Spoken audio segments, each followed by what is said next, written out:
Abang. Sebenarnya kita menunggu nota ni, sebab ada masalah sikit, tak sampai lagi. Kita bincang-bincang dululah berhubung dengan perkara-perkara lain, secara umum, perbincangan umum lah, sebab saya pun tidak bersedia juga. Ingatkan nota itu sudah ada. Ini kita akan guna ni nota yang keempat ni, Abwab Taharah yang keempat. Nak fotostat sikit pun serba salah juga kan. Kita tunggulah, katanya dalam perjalanannya.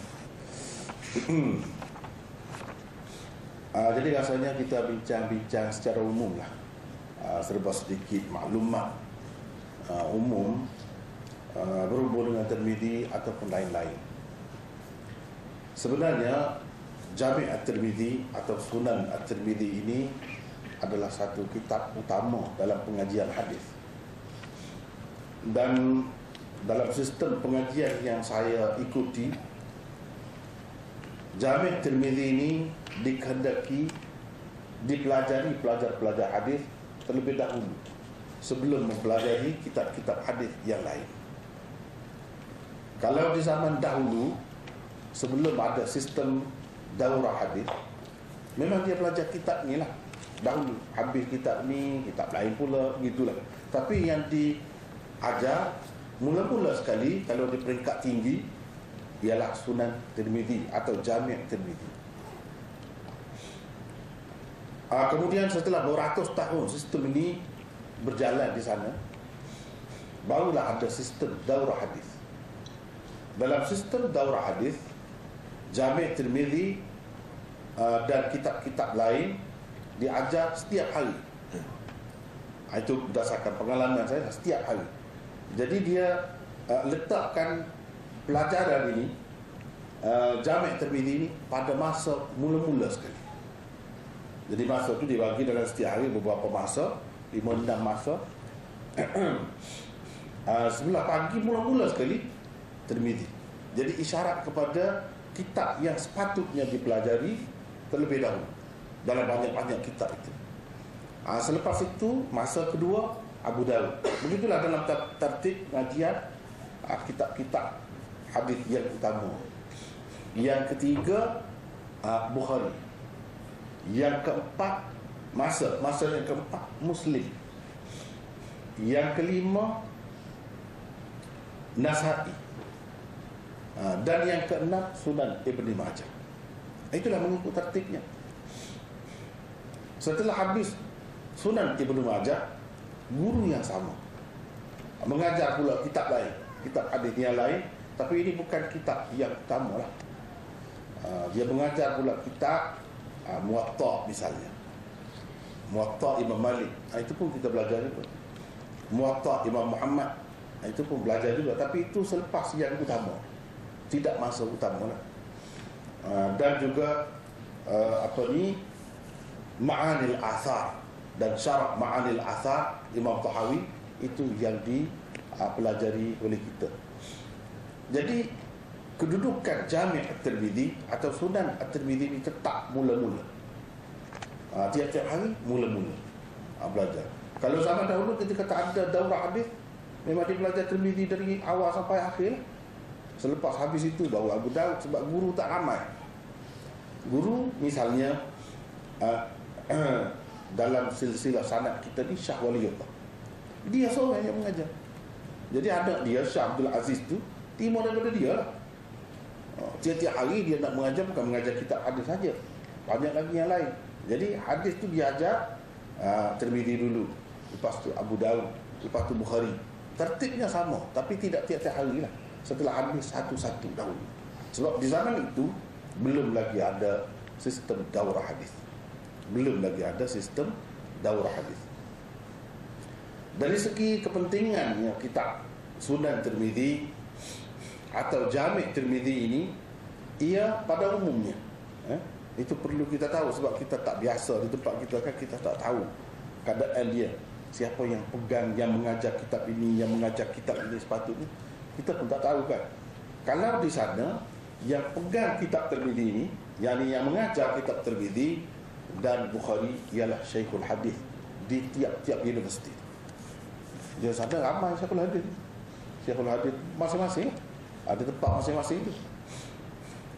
Jadi yang pegang Jami' Tirmidzi dan Bukhari ialah Syekhul Hadis. Kalau tidak pun, kalau dia sibuk sangat pun, dia akan pegang Bukhari. Dia tak lepas itu kepada orang lain. Itu syarat dia. Syekhul Hadis mesti pegang Bukhari. Itu yang dia mesti kena ajar. Kalau dia ada lagi kesempatan, seeloknya dia juga yang pegang Jami' At-Tirmidzi ini atau Sunan At-Tirmidzi. Sebab itulah dalam pengajian saya yang saya terima kitab ini, dua kitab di Bukhari dan Muslim daripada guru yang sama, iaitu Mufti Wali Hasan. Daripada dia Mufti Wali Hasan. Tirmidzi pun saya terima dengan dia, Bukhari pun saya terima dengan dia, sebab dia adalah Syekhul Hadis di Jami'atul Ulum Al-Islamiyah Karachi. Jadi dia pegang. Dan boleh dikatakan di masing-masing jami'ah dia ada, setiap guru tu yang dia pegang Tirmidzi ini, dia akan dipanggil takrir. Takrir itu macam syarah dia lah, tapi syarah semasa dia mengajar. Dan syarah itu dalam bentuk yang ringkas, dia tidak detail. Bukan macam ni yang kita buat ni, tidak takrir. Kita buat dahulu, kita memang macam saya tulis sendiri. Itu bukan takrir. Takrir ini yang guru ceramah, murid salin. Murid salin lama kelamaan, beberapa tahun, beberapa kali habis, muridnya ada beberapa generasi dikumpulkan, kemudian dikemukakan kepada guru. Guru baikilah di mana-mana dia rasa nak baiki, tapi sifatnya adalah ringkas dan padat. Dia ambil parti-partinya saja, intisarinya saja. Dia tak ada bincang yang kecil-kecil, yang remeh-temeh, tak ada. Mana dia 1, 2, 3, 4 gitu, dalam bentuk gitu. Itu dipanggil takrir. Takrir ini boleh dikatakan hampir setiap Syekhul Hadis yang mengajar Tirmidzi ini, dia ada takrirnya sendiri. Dia ada takrirnya sendiri. Macam guru saya pun dia ada takrirnya sendiri. Saya bawa balik, ada bawa balik. Semasa tulis ni pun saya selalu tengok juga takrir dia. Tapi sifatnya oleh kerana terlalu ringkas, ia tidak sesuai untuk kitab, untuk syarah. Untuk syarah, untuk kita faham sendiri, nak ambil jalan pintas, jalan mudah, ambil parti-parti dia, memang perlu takrir. Jadi itu dinamakan takrir. Takrir Jami' Tirmidzi. Setengah-setengah tu dia cetak. Kalau takrir itu agak lengkap, dicetak. Dan dia macam buku juga, tapi tidak sekemas buku sebenarnya takrir itu. Untuk digunakan sementara belajar saja. Kebanyakannya begitulah. Takrir Jami' Tirmidzi yang guru saya ada tu, saya bawa balik lah. Dan itulah yang kita guna juga. Mungkin peserta kita ni perasan, lepas-lepas tu ada saya sebut. Misalnya nota 3 tu. Nota 3 tu, yang saya tengok dalam takrir lain tak ada, tapi dalam takrir dia tu ada pula. Ada juga yang ada di lain, tapi dalam tu tak ada. Jadi yang itu dia ada. Misalnya dalam menilai hadis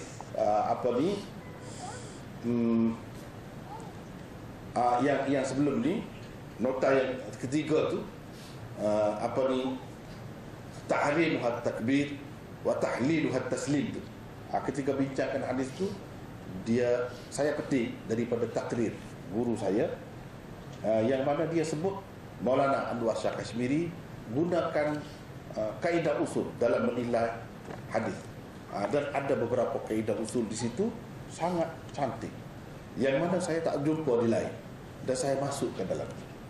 Itu boleh dilihatkan perbincangan tentang tahqiqul mana', takhrijul mana', tanqiqul mana', dan sebagainya. Di situ yang saya petik daripada takrir itu.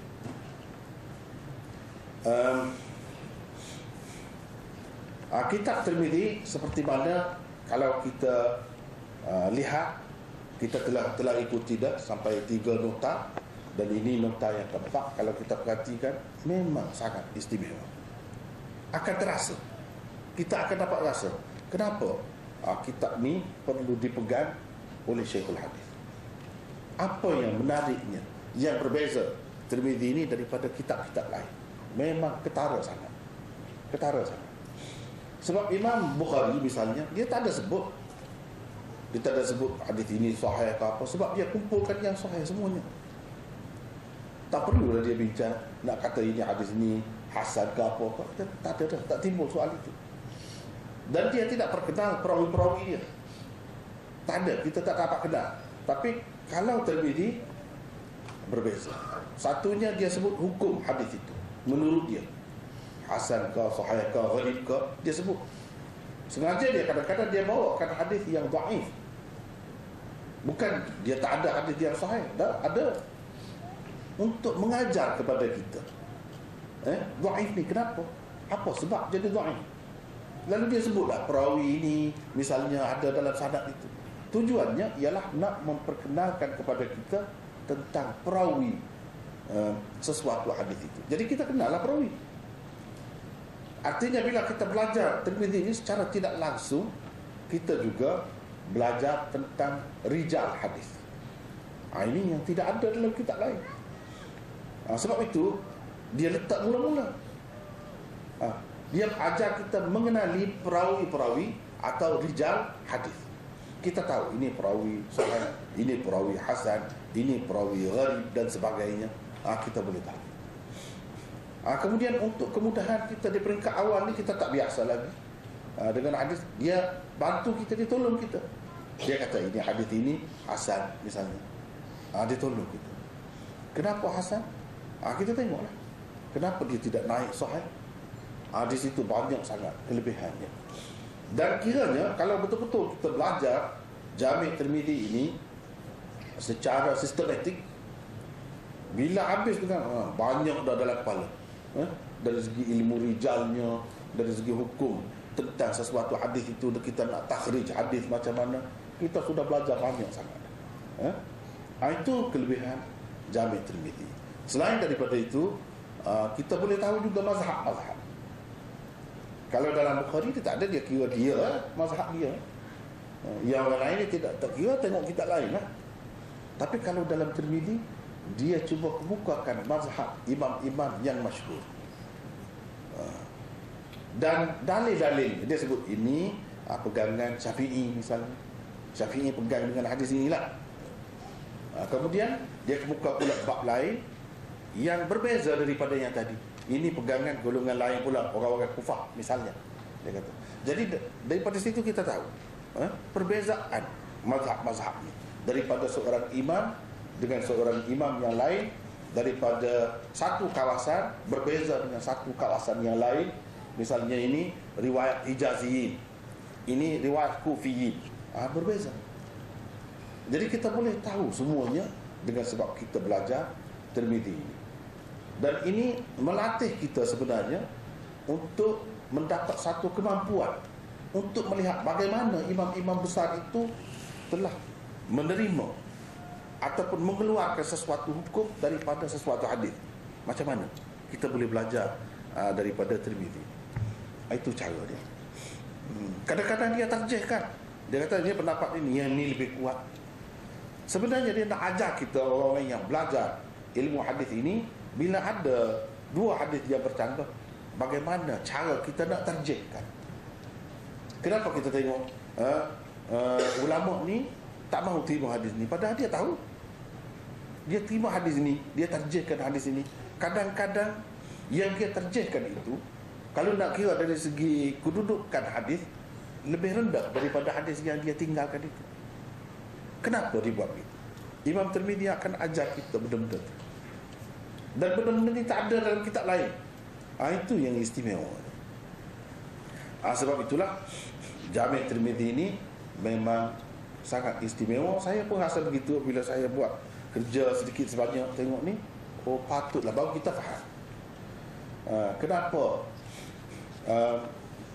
kitab ini dipegang oleh Syekhul Hadis di mana-mana. Kalau lemah di sini, mana lemahlah di lain. Akan lemahlah di lain. Ini macam asas. Asas dalam mengenali perawi-perawi, asas dalam menilai hadis, asas dalam mengetahui pelbagai mazhab dengan dalil-dalilnya, bagaimana mereka mentarjihkan satu hadis daripada satu hadis yang lain. Kita dapat lihat semua ni di dalam kitab Jami' Tirmizi. Itulah kelebihan. Dan kalau kita kata, sebab itu semasa saya belajar dulu, bukan saya saja, yang lain-lain di mana-mana pun begitu umumnya cara dia. Kalau kita belajar benda lain kan, macam Abu Dawud, Ibnu Majah dan lain-lain, dia tidak detail sangat. Bayangkanlah kitab-kitab tu yang tebal-tebal tu, nak dihabiskan dalam masa 1 tahun. Macam mana kalau nak detail-detail sangat? Tak habis. Kadang-kadang baca tak habis. Lepas tu dia ijazah umum lah. Ada kalanya baca habis, tapi baca habis pun sepintas lalu saja. Kadang-kadang yang sama tu tak payahlah. Ini tinggal. Ini yang jangan-jangan ada yang berbeza, yang tak ada dalam kitab lain, baru dia bincang. Itu saja. Yang sama tak perlu bincang dah. Sebab kadang-kadang hadis dia sama saja. Dalam kitab ni hadis yang sama. Jadi yang sama tu tak diulangi lagi. Tapi kalau Tirmizi, jangan. Dia wajib mesti habis dari kulit ke kulit, dari awal sampai akhir, sama seperti Bukhari juga. Dan dia mesti kena detail betul, terutamanya di tempat-tempat yang sepatutnya dibincangkan secara terperinci lah, secara detail tu. Itulah kedudukan Jami' At-Tirmizi. Kemudian dia sebut pula, misalnya hadis ini, kalau dalam dokter, hadis ini muttarib, kata tu, hadis ini ada ittirab dalamnya. Dia mengajar pula kita usul hadis. Jadi sebelum ini orang yang belajar hadis ini kira-kiranya sepatutnya dia sudah belajar usul hadis, ataupun orang panggil mustalah hadis. Dia sudah belajar. Jadi mustalah hadis yang dibelajar tu, di mana kita nak praktik, kita nak guna, nak tengok sendiri di mana. Dalam kitab ni. Sebab Imam Tirmizi sebut ini muttarib. Sebab apa muttarib? Ni dia sebut. Tapi secara ringkas lah. Kalau kita baca tanpa guru, atau kita baca terjemahannya saja, tak tahu apa. Misalnya ni dalam doktor ni, banyak lah. Kenapa dia buat halus sangat? Kajian dia tu, isyarat-isyarat dia tu terlalu seni untuk nak memahami setiap satu istilah. Jadi daripada awal kitab dia sampai ke akhir kitab ni, macam-macam lah istilah-istilah hadis itu yang ada dalam usul hadis tu, kita bertemu lepas satu-satu. Tapi dia tidak letak setempat. Ini seseolahnya kamu sudah belajar dulu tentang hadis muttarib. Sekarang dia jumpa hadis muttarib. Macam mana? Muttarib ni terbagi kepada berapa? Ittirab itu pada sanad dan pada matan. Pada matan macam mana contohnya? Boleh tengok sendiri. Ya, dia isyarat itu. Kemudian kalau dia kata hadis ini hadis mu'allaq misalnya, macam mana bentuk? Kita boleh tengok. Inilah yang ada di dalam Jami' At-Tirmizi. Dan satu lagi keistimewaannya, kenapa kitab ini dipegang oleh Syekhul Hadis? Saya nampak, sebab kalau kita perhatikan, selalu Imam Tirmizi kemukakan pendapat Imam Bukhari dalam kitab. Yang mana pendapat Bukhari itu, kalau kita tak belajar Tirmizi ini, tak tahu pun itu pendapat Bukhari. Kalau kita baca kitab Bukhari itu sendiri dari awal sampai akhir pun tak ada benda itu. Tapi kita percaya, semua orang percaya bahawa itu memang benar-benar pendapat Bukhari, sebab dinukilkan oleh muridnya yang sangat disayangi, murid yang sangat amanah, iaitu Imam Tirmizi. Jadi menambahkan maklumat tentang Bukhari itu, keluasan ilmu dia dalam bidang hadis, kita dapat tahu melalui Jami' Tirmizi. Misalnya di sini dia kata, saya tanya Muhammad, maksud Muhammad ini Imam Bukhari, tentang hadis ini. Dia kata boleh jadi. Jadi dia, benda ni tak ada dalam Bukhari.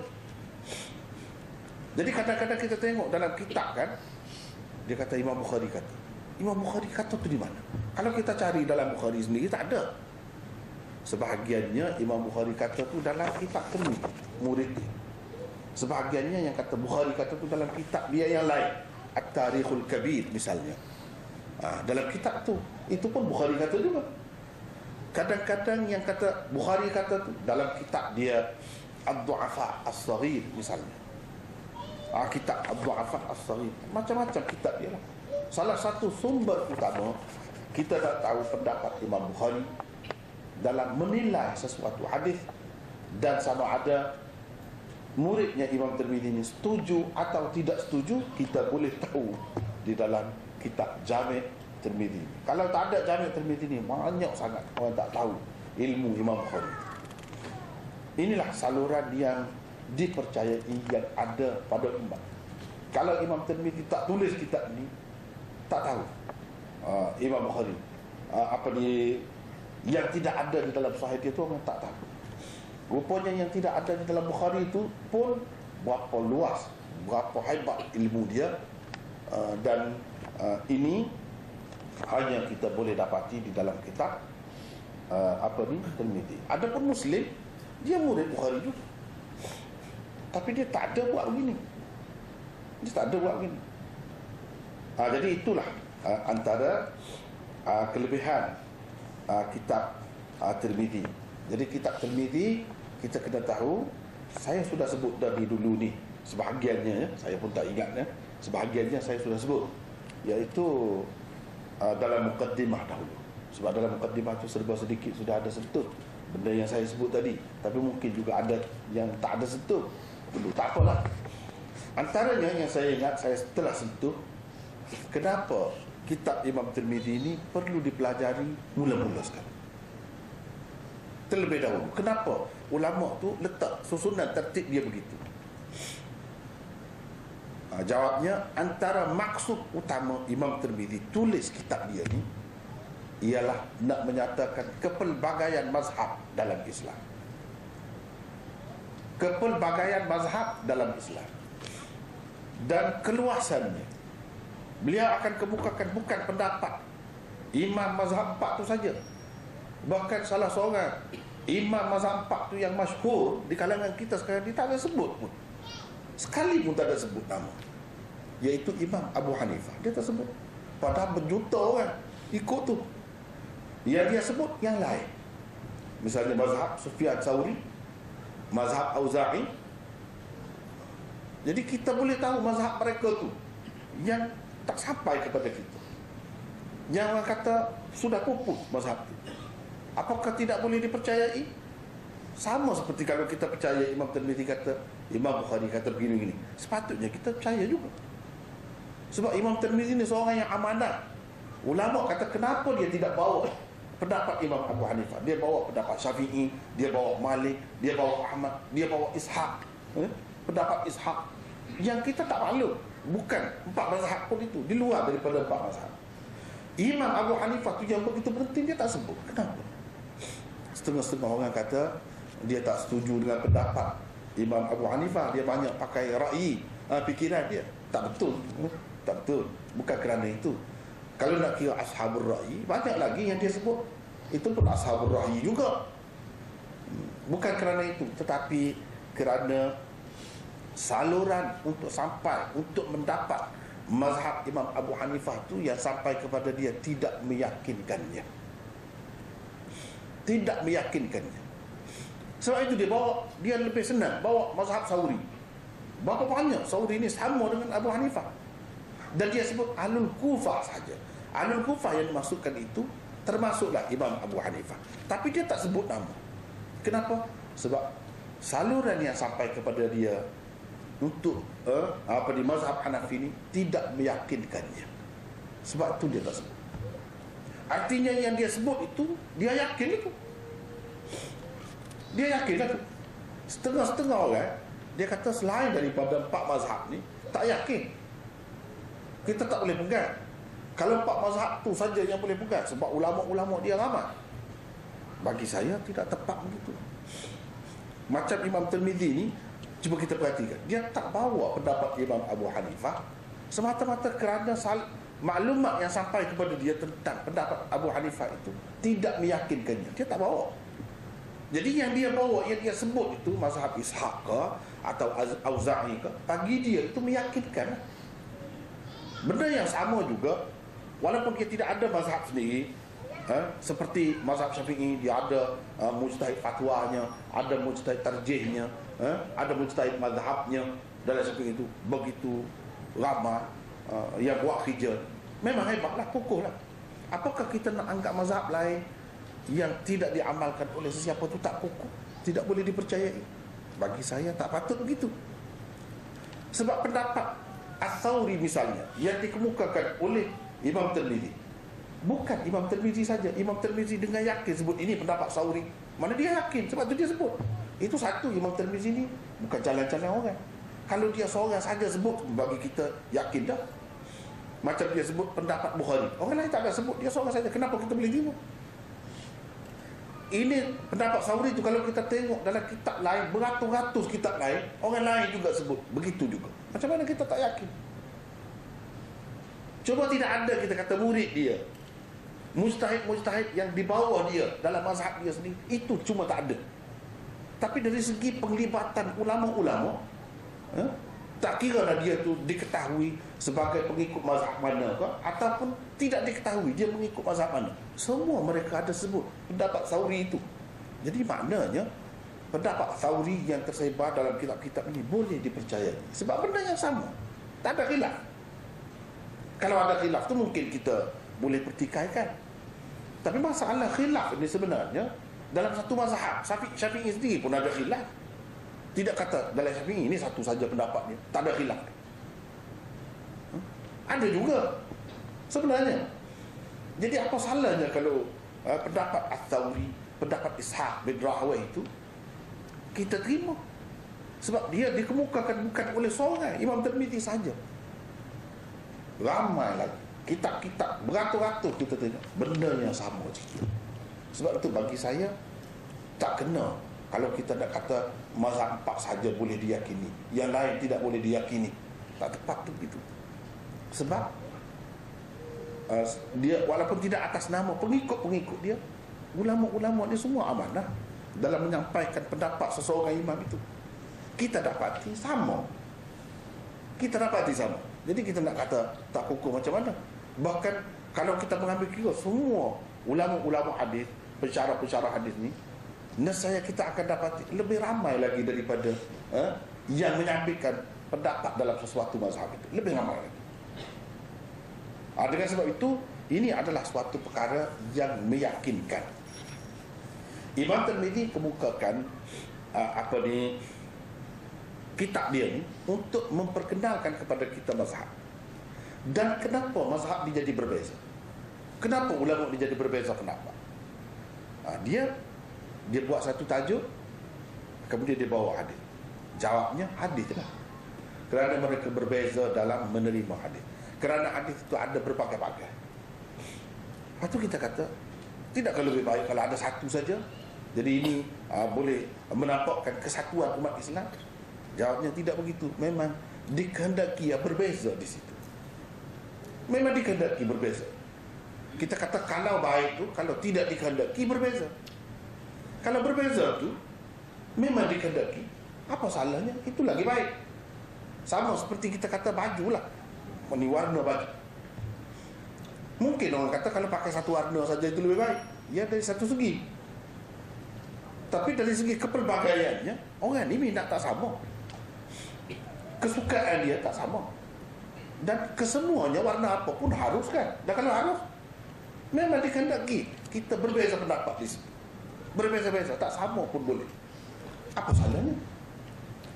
Apa salahnya? Sama juga dalam fiqh ni, dia memang menghendaki begitu. Jadi kita kata, setengah-setengah orang dia kata, ini ketentuannya macam seseorang ditentukan untuk kita. Dia tak fikir yang perbezaan mazhab ini sebenarnya untuk keperluan, kesesuaian masing-masing. Dalam keadaan ini, kita boleh pakai ini, kita boleh pakai ini. Dia jadi terikat dengan mazhab pula. Inilah satu yang saya tengok fenomena yang tidak menyenangkan. Misalnya kita kata, kalau hadis yang kalau semayang itu turun lutut dulu. Turun lutut dulu. Dia kata inilah mazhab Syafi'i. inilah yang lebih baik.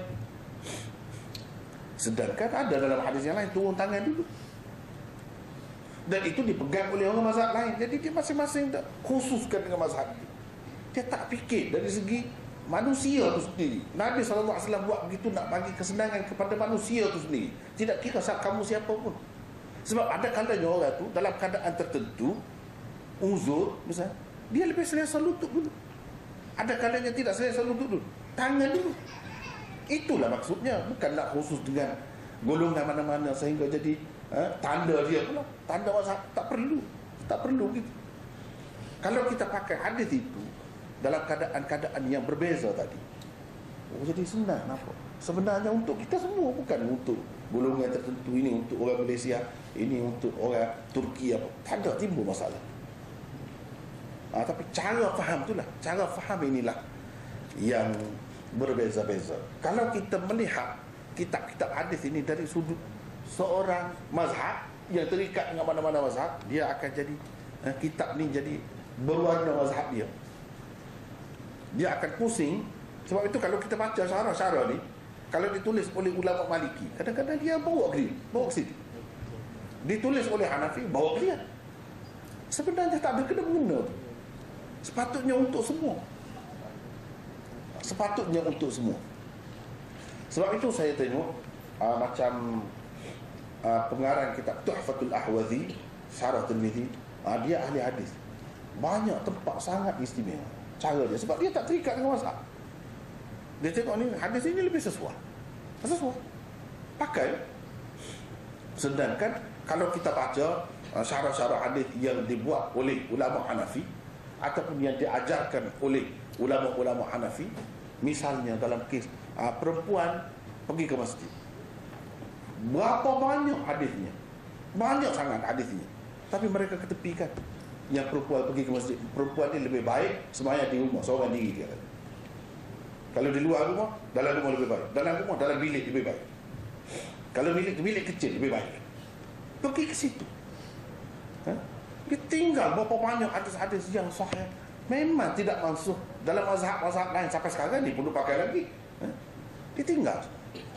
Tapi Maulana Mubarakpuri, Tuhfatul Ahwazi, pengarang Tuhfatul Ahwazi, dia tidak begitu. Dia kata ini hadis ini kuat untuk orang perempuan pergi ke masjid. Orang perempuan pun dapat juga kelebihan masjid, dapat juga kelebihan sembahyang berjemaah. Ini kalau dia ikut mazhab Hanafi itu tak ada jemaah. Di rumah lebih baik seorang. Yang di zaman Rasulullah tu begitu ramai pergi tu, apa cerita? Dia tinggal kerana sesuatu andaian saja yang boleh berlaku fitnah. Kalau perempuan itu pergi, apa fitnah? Dan perempuan ini bukan keluar pergi ke masjid saja, banyak lagi tempat-tempat lain dia pergi.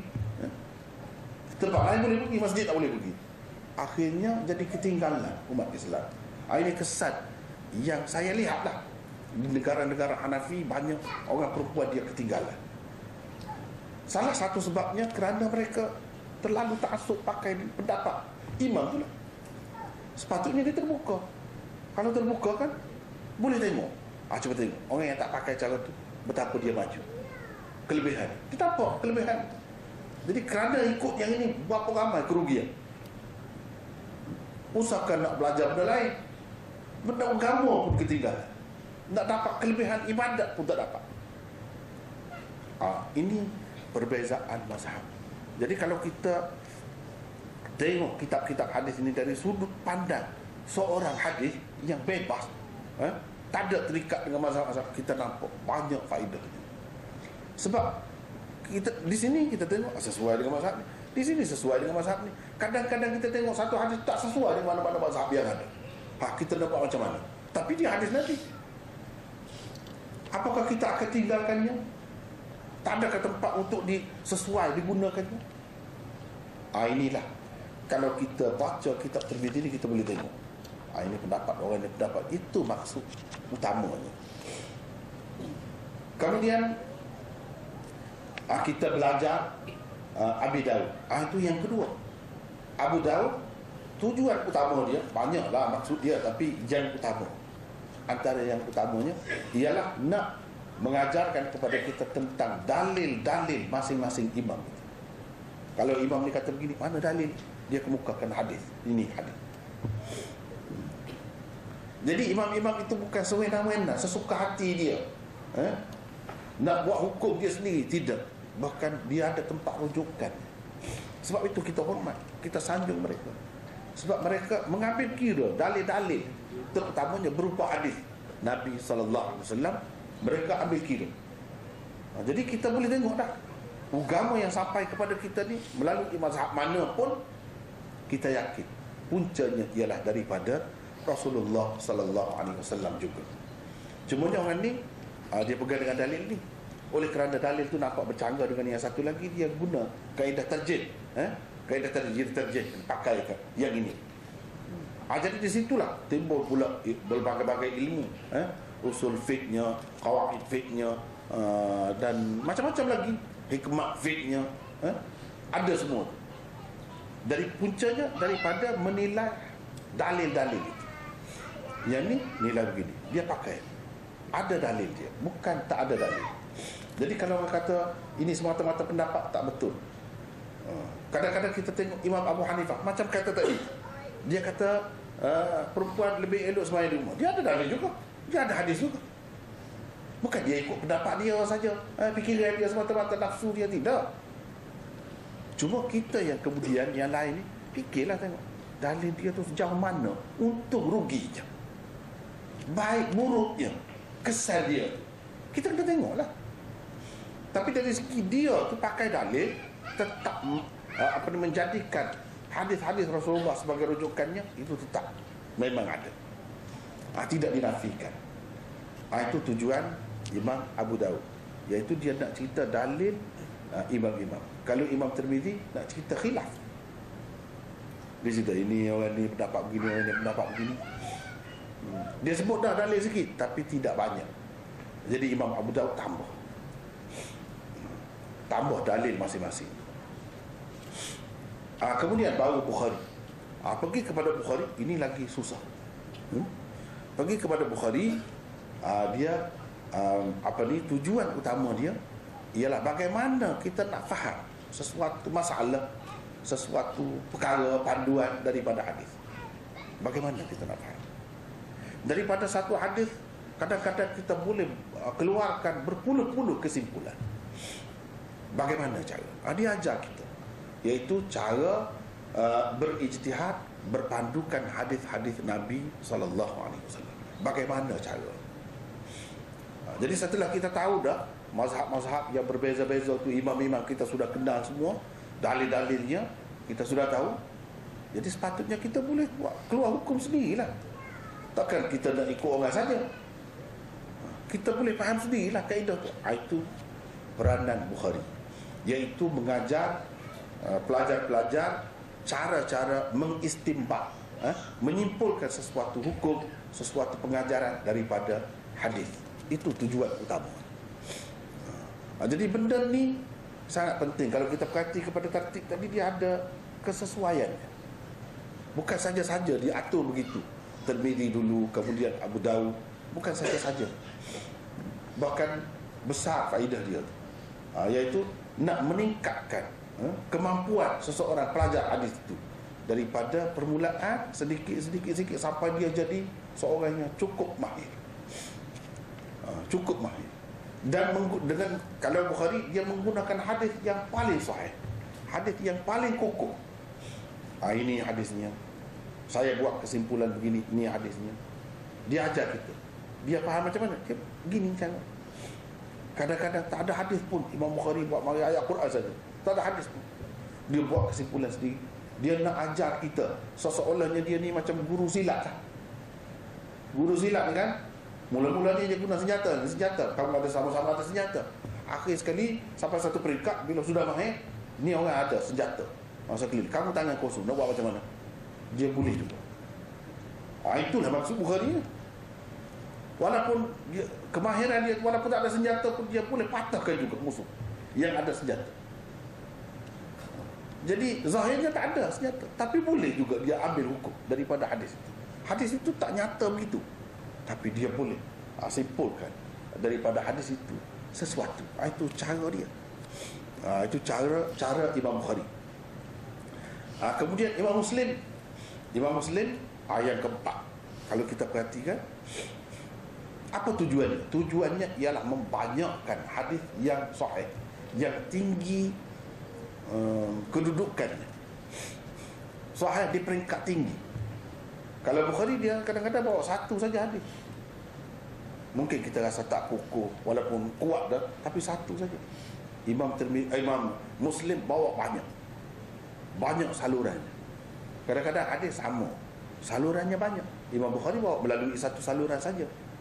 Jadi ini memberi keyakinan kepada kita. Kita berasa puas hati nak pegang dengan hadis ni, tengok berapa ramai salurannya, bukan satu saluran, benda yang sama.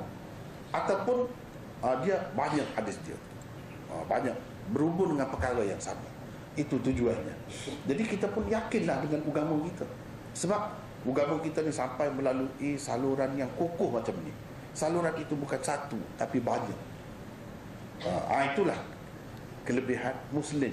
Tujuan utama dia. Selain daripada itu banyak lagi yang lain, tapi ini antara tujuan utama Sahih Muslim itu ditulis oleh Imam Muslim. Kemudian setelah kita belajar tentang hadis-hadis sahih yang tinggi tarafnya itu banyak, lepas itu dia Nasa'i. Ini Nasa'i yang kelima. Nasa'i yang kelima. Kalau nak kira dari segi kedudukannya, lebih banyak hadis-hadis yang tinggi, dia banyak. Dia bukan nombor 5, Nasa'i. Berapa ramai ulama-ulama macam Maulana Anwar Shah Kashmiri, dia letak Nasa'i nombor 3. Bukhari, Muslim, Nasa'i. Dia letak Nasa'i tinggi, tapi dalam tertib pengajian nombor 5.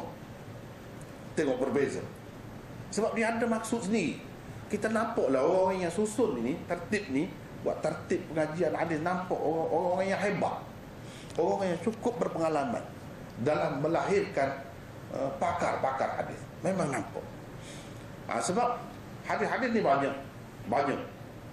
Kadang-kadang kita pun lemah juga, tak faham juga kenapa ni semua orang kata ni sahih, dia kata tak sahih. Imam Nasa'i cuba ajar kita tentang ilal khafiyah. Ilal, penyakit-penyakit hadis, kecacatan yang tersembunyi, kadang-kadang tak nampak. Zahirnya sekali pandang tak nampak. Dengan sebab ada kecacatan itu, orang ni tak mau pakai. Orang ni pakai, dia tak nampak. Dia tak nampak, dia boleh pakai. Tapi yang ni nampak, dia tak mau pakai. Lepas tu kita kata ni sahih, ya, dari satu sudut, sekali pandang. Tapi kalau melihat kepada keaiban yang ada pada dia tu, maka nampak sangat, tak boleh pakai. Itu sebabnya. Jadi tentang ilat-ilat itu, penyakit-penyakit itu, masalah yang ada dalam sesuatu hadis. Kadang-kadang hadis itu banyak sangat. Tapi kenapa yang ini tak pakai? Kenapa tak pakai? Misalnya Bismillahirrahmanirrahim itu baca dengan jahat, dengan kuat. Itu banyak hadis. Tapi kenapa? Seramai-ramai ulama yang hebat tu, kalau imam yang 4 tu 3 tak mau. Kalau ada pun dia kata baca perlahan. Kalau Imam Malik langsung tak baca, tak ada. Fatihah mula dengan Alhamdulillahirabbil alamin, perlahan pun tak ada. Jadi sebanyak mana ada hadis yang ada tu, macam mana tu? Bagi dia ada ilat. Itulah bendanya. Ataupun yang ni kata ini satu ketika dahulu, lepas itu kita tengok hadis ini pakai usul tarjih ke, atas dasar tarjih dia tak mau pakai. Macam-macam. Dari segi ada banyak satu perkara, tidak semestinya banyak itu akan diutamakan, tak mesti. Itulah keadaan. Kemudian yang kelima, lepas yang kelima, keenam ialah Ibnu Majah. Ibnu Majah dalam tu dia kumpul macam-macam hadis yang tinggi, tarafnya macam Bukhari, perawi-perawinya, syarat. Ada yang tidak macam tu, bahkan ada yang mau tu. Ada juga. Sebenarnya dia nak ajar kita bagaimana caranya, iaitu cara sesuatu hadis ini setelah kita belajar daripada Tirmizi dengan rijalnya, dengan usul hadisnya kita sudah mantap. Kemudian kita sudah tengok ikhtilaf mazhabnya. Kemudian kita telah tengok dalail a'immahnya dalam Abu Dawud. Kita belajar pula bagaimana cara nak istinbat hukum daripada sesuatu hadis itu daripada Bukhari. Kemudian kita sudah tengok dah, rasai dah bagaimana sifatnya hadis-hadis yang sahih itu, yang tarah Bukhari itu dalam Muslim. Dan kita sudah tahu illat yang tersembunyi itu, kita sudah tahu. Jadi sekarang ni Ibnu Majah itu macam ujian kepada kita. Jadi sekarang ni kalau kita tak baca dengan yang ada takhrij apa itulah, yang ada tahqiq ulama tu bukan cara. Kita baca Ibnu Majah saja, Sunan Ibnu Majah saja. Memang itu menjadi ujian. Jadi kamu sudah belajar semua tu, tengok kamu hukumlah sendiri, kamu letaklah sendiri tarafnya, sahih ke, hasan ke, dhaif ke, maudhu' ke, kamu buat sendiri. Kamu sudah belajar? Itu maksudnya. Jadi walaupun nampak, tapi untuk seseorang tu dapat kemampuan ataupun kita panggil malakah ilmu hadis itu sangat istimewa. Dan benda ni sudah beratus tahun, sudah teruji lah kira-kiranya. Orang yang belajar mengikut sistem itu memang jadi, memang nampak lah, itu terbukti. Dan dari segi tertib tadi bukan nak cerita taraf dia tu, tidak taraf, bukan masalah tu, nak melahirkan seorang yang ahli dalam hadis. Kalau macam Ibnu Majah tu banyak lagi yang lebih tinggi daripada dia, kenapa tak belajar yang itu? Bukan nak belajar hadis yang mana lebih sahih, bukan itu. Ini untuk melahirkan seorang tokoh hadis. Dan dengan mengikuti sukatan pelajarannya yang khusus. Itu maksudnya. Lebih pergi ke situ, lebih pergi kepada untuk sukatan pengajian hadis. Dari segi tertib. Dari segi tinggi rendahnya, itu penilaian lain pula. Jadi kita tak boleh kata Imam dalam Tirmizi ni banyak hadis dhaif, jadi kuranglah dia. Ya, kalau tengok dari sudut itu. Tapi kalau tengok dari sudut maksud dia, kita terbuka budi banyak kan. Dengan sebab dia sebut itu, dia nak sebut perawi itu kepada kita, nak ajar kita. Bukan dia tak tahu yang sahih. Dia sudah ada kaedah dia, wa fil bab an fulan. Wa fil bab itu dia sudah isyarat dah kepada yang sahih, tinggi. Dia tak bawa, dia boleh bawa yang itu. Tapi dia sengaja tak bawa. Sebab itu sudah ada dah orang lain bawa dah. Kamu sudah tahu, aku nak ajar kamu benda lain. Tiba-tiba kita kata dia tak pandai pula. Ini kan? Sebenarnya dia tu nak ajar kita. Dia turun ke bawah. Dia rendahkan diri dia sama tinggi dengan kita. Kita kata dia rendah pula, dia hina pula. Sedangkan dia nak ajar kita, nak didik kita, nak angkat kita daripada bawah tu ke atas. Dia rendahkan diri dia. Kita tak faham. Itulah bendanya yang saya nampak tentang Tirmizi ini. Oleh kerana nota dia sudah sampaikan, betul dengan nota dia pula ya. Banyak sangat kelebihan Tirmizi. Jadi alhamdulillah notanya sudah sampai. Sekarang ini kita tengok nota yang keempat, muka surat 53 yang pertama tu. Ini sebagai sambungan kepada nota sebelumnya. Baru ma yaqul idza dakhala al-khala'.